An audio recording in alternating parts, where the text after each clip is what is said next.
I'm a senior project manager for Bell Canada's Systems and Technology, and my role is in a delivery role. It's a delivery role in technology, which is to make sure that everything comes together for a proper product. And my role is on Project Chapleau, where part of the delivery is to see the innovation center put in, managed, and then utilized.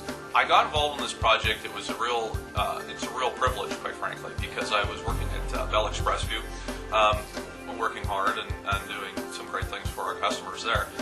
But when the opportunity came up to say, all right, why don't you take some of the skills that you've been working with Bell Canada and elsewhere and try to see if you can really apply it to a different setting, and that's to apply it to a town, to see if really what you can do is translate some of the things that you can do to make to really improve the life of people in a small town in Ontario. And when you get asked that kind of thing, it's a real challenge, and it's something that I thought, you don't get that opportunity a lot. So when asked, it was absolutely, just tell me where I need to show up. Some of the skills that I bring to the table is, you can talk about the technology itself, and that's really important because it can make a real difference. But what's really the challenge is getting people to be excited and utilize and show.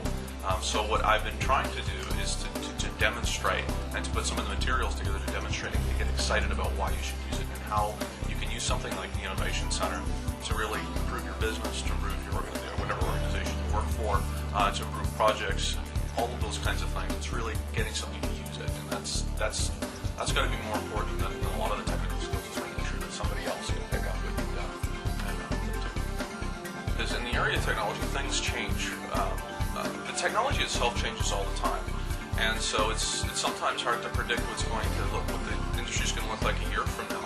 So, but there's always challenges, and that's one of the great things about the technology industry is it just keeps innovating and keeps changing, and how businesses adopt it this year might be different from next year, and could it be in advertising this year? Could it be in marketing? Could it be in the way that we distribute products? Could it be the way that that customers, the kind of features that customers want to see?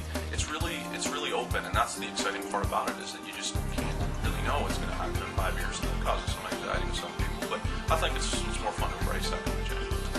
It's good to accept that there are limitations. There's only so far you can't change the world, and you can't change it overnight. But to be more patient and to think to yourself, it's okay that I can't always win, but just to continue to drive and to try. There's the standard path to get into technology, and that's that you can go to college or you can go to university and take the standard computer science or any sort of programming skills, and that's certainly one way to do it. But the reality is that technology is going into all different avenues and all different sorts of careers. So it's quite, I think 10 years ago you'd say, well, I need to be a computer science and I need to be programming, and that's a very good way to go. But as it gets into marketing, as it gets into operations, as it gets into all the different nooks and crannies of business, I think in time you're going to see it's not easy to separate one from the other. So what does it mean to get into it? There's lots of different ways to get in. You can go down one career path in let's say marketing, and as long as you explore and understand what technology can do for your business, you're already in the industry at that point, and you can sometimes creep in and to make it completely immerse yourself into it, or only have it maybe 20% of your job. But I would say that it is, in this industry, it can get competitive, and that it's very good to start thinking about having a formal education in some way. I think this project affected me in a real positive way, because when you go to school and you work in business, sometimes you really work hard for the benefit of your investors of that company, and you work for the customers of that company, and that's a great way to think about it, to drive yourself, to get yourself going. But what's really fantastic about this project is now you're dealing with something a little bit different. You're taking the same skills and you're trying to turn a town around in a socioeconomic way. So I think in that way it's a little more about people and just making people's lives better, and that's a lot of fun too.